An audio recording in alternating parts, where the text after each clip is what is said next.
ஏய், இது என்ன வீடியோ? அங்க என்ன நடக்குது? அவங்கள எதுக்கு எல்லாரும் சவுக்கால் அடிக்கிறாங்க? ஏன்னா சித்தப்பா பண்ண காரியம் அப்படி. என் புருஷனுக்கு இப்படி ஒரு அவமானம் வந்துருச்சேன்னு என் அம்மா அன்னைக்கு எப்படி வேதனை பட்டிருப்பாங்க. நீங்களும் தானே பார்த்துட்டு கூடவே இருந்தீங்க.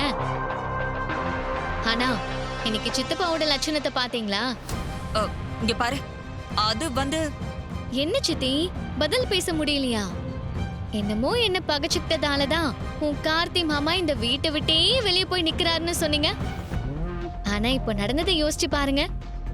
என் மாமா உங்க திருட்டுத்தனத்தை கொஞ்சமா காட்டினதுக்கே இப்படி கட்டி வச்சு அடிக்கிறாங்கன்னா, என் மாமாவோட கோவம் மொத்தமா உங்க மேல திரும்பினா சித்தப்பாவாலையும் உங்களாலையும் அந்த கோவத்தை தாங்கவும் முடியாது.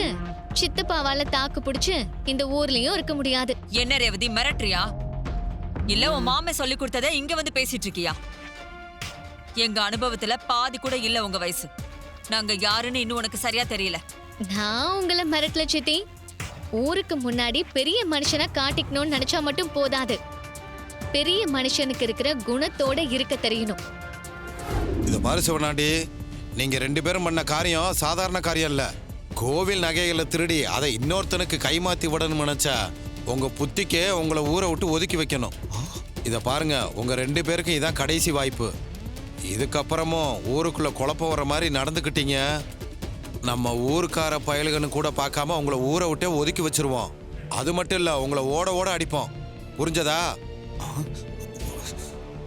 எப்பா எல்லாரும் கிளம்புங்கப்பா, போங்க.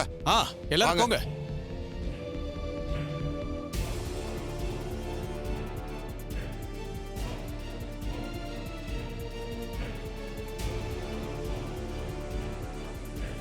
நீங்க நிஜமாவே இந்த ஊருக்கு எதனா நல்லது பண்ணணும்னு நினைச்சீங்கன்னா அதுக்கு முதல்ல நீங்க உங்களுக்கு உண்மையா இருங்க. சொந்த ஊர்ல இருக்கிற கோயில் நகையை திருடுறது வீரம் இல்ல, அது கேவலம். சகல இவங்களுக்கெல்லாம் அட்வைஸ் பண்றது சுத்த வேஸ்ட்பா. நான் சொல்றேன்னு நீங்க 2 பேரும் தப்பா எடுத்துக்காதீங்க. உங்க 2 பேருக்கும் நிஜமாவே கண்ணு தெரியுமா இல்ல தெரியாதா? எங்களுக்கு கண்ணு தெரியுது இல்ல தெரியாம போகுது. அது எதுக்கு உனக்கு? பாரு, இன்னும் கொஞ்ச நேரம் என் கண்ணு முன்னாடி நின்னா அவ்வளவுதான். நான் கண்ணை மூடி கண்ணை திறக்கிறதுக்குள்ள ஓடி போயிரு. அப்படியா? எனக்கு கடுப்பாயிரும் பாத்துக்க. எங்க கண்ணை மூடி கண்ணை திற பாப்போம். என்ன சித்தப்பு, இவ்வளவு அடி வாங்கியும் நீ இன்னும் கடுப்பாவலையா? ஏயா, நானே எத்தனை வாட்டி கெட்ட போட்டு வந்திருக்கேன். இதுவே உங்க 2 பேரால கண்டுபிடிக்க முடியல. இதுல பேச்சு பெரிய இவரு மாதிரி. வாயா பாரு. டேய் போடா. அப்படிலாம் போக முடியாது மாமு. உங்க 2 பேரு கண்ணு முன்னாடி காசை கொண்டு வந்து வச்சா வேற எதுவுமே தெரியாதுல்ல. ஏப்பா, நானும் ஊருக்குள்ள எவ்வளவோ முட்டாள பாத்திருக்கேன்ப்பா. ஆனா உங்கள மாதிரி ஒரு அடிமுட்டாள நான் பார்த்ததே இல்லப்பா. நீங்க இவ்வளவு நாள் இந்த ஊருக்குள்ள கொஞ்சம் மரியாதையோட இருக்கீங்கன்னா அதுக்கு என்னமோ எங்க சின்னத்தை தான் காரணம் நினைக்கிறேன். என்னடா இருக்க வாய் கூடிக்கிட்டே போகுது. கண்டிப்பா ஒரு நாள் உனக்கு இருக்கு. கோவப்படாத மாம்சு. எனக்கு ஒரே ஒரு சந்தேகம் தான். உன்ன மாதிரி ஒருத்தனை எப்படிப்பா எங்க சின்னத்தை இவ்வளவு டீப்பா லவ் பண்றாங்க? அம்மா, அப்பா இந்த எரியுது. கத்தாத மாமனே, நானே வலியில தவிச்சுக்கிட்டு இருக்கேன். இந்த பாரு, இந்த சவுக்கடிக்கெல்லாம் ஒத்தடம் கொடுத்தா தான் வலி கொஞ்சமாச்சும் குறையும். அட்வைஸ்.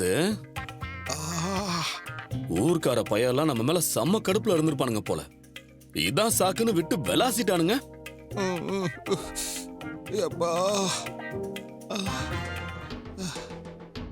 ஐயோ மாமனே வந்துட்டா.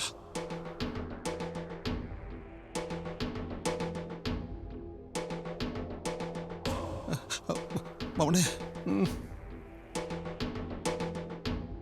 என்னங்க இதெல்லாம்?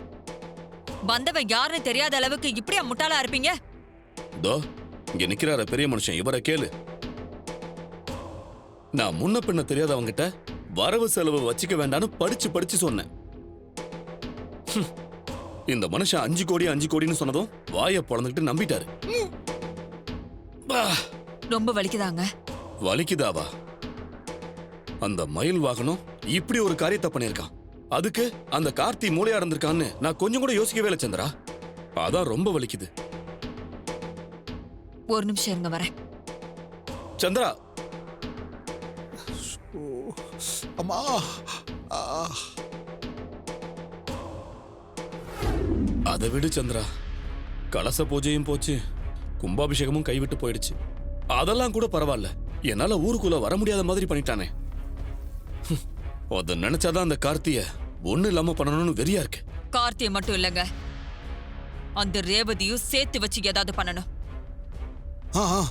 உங்களை ஊரே அடிச்சத எனக்கு வீடியோவா போட்டு காட்டி என்னை எப்படி வெறுப்பேத்துறான் தெரியுமா?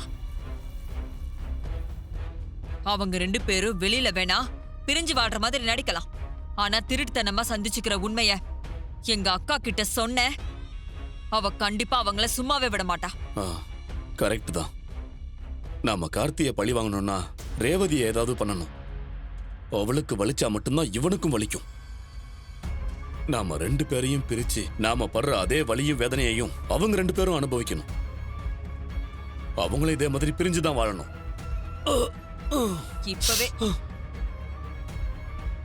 இப்பவே புருஷனு பொண்டாட்டியும் திருட்டுத்தனமா பார்த்துட்டு தான் இருக்காங்க. ஆனா நாம அனுபவிக்கிற அதே வலியும் வேதனையும் அவங்க அனுபவிக்கணும். மாமா, மருமகளே. அதுக்கு என்கிட்ட ஒரு யோசனை இருக்கு. ஆ, அது என்னன்னு சொல்றேன், அதை மட்டும் சொதப்பாம செய்யுங்க போதும். சரி மருமகளே, நீ என்ன சொல்றியோ அதை அப்படியே செய்யற மருமகளே. என் அவசர புத்தியால என் மவன் படுற அவஸ்தையை தாங்க முடியல மருமகளே. அவனுங்கள எப்படியாவது நம்ம பழி வாங்கியே தீரணும். மனசு ஒண்ணு சேர்ந்து தம்பதிகள் பிரிவே இல்லாம சந்தோஷமா வாழ்வாங்க. அதுதான் இந்த பூஜையோட மகிமையே. மாமாவும் நானும் இந்த பூஜை பண்ணா எவ்வளவு நல்லா இருக்கும். எங்களுக்குள்ள இருக்கிற இந்த இடைவெளி குறைய இதை பயன்படுத்திக்கலாம். கண்டிப்பா எங்க பிரச்சனையெல்லாம் தீர்ந்து நாங்க ஒண்ணு சேர்ந்துருவோம். ஐயா, சொல்லுமா. உங்க ஃபோன் நம்பர் இருந்தா கொஞ்சம் தரீங்களா? சொல்றமா, நோட் பண்ணிக்கோங்க. ஒரு நிமிஷம் சொல்லுங்க.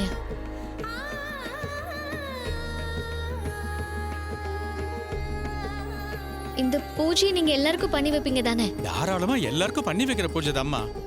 நீங்க எப்ப பூஜை பண்ணணும்னு நினைக்கிறீங்களோ இந்த நம்பருக்கு கூப்பிடுங்க. நான் வந்து உங்களுக்கு இந்த தம்பதி பூஜையை சிறப்பா செஞ்சு வைக்கிறேன். ரொம்ப நன்றிங்கய்யா. நான் கண்டிப்பா உங்களை கூப்பிடுறேன். சரிம்மா. உன் சித்தி சும்மா இருக்க மாட்டாங்க. அவங்க கண் எப்பவுமே நம்ம மேலதான் இருக்கும். இப்போ போய் நம்ம இந்த பூஜையெல்லாம் பண்ணா கண்டிப்பா அவங்களுக்கு விஷயம் தெரிஞ்சிடும். எதுக்கு தேவையில்லாத பிரச்சனை?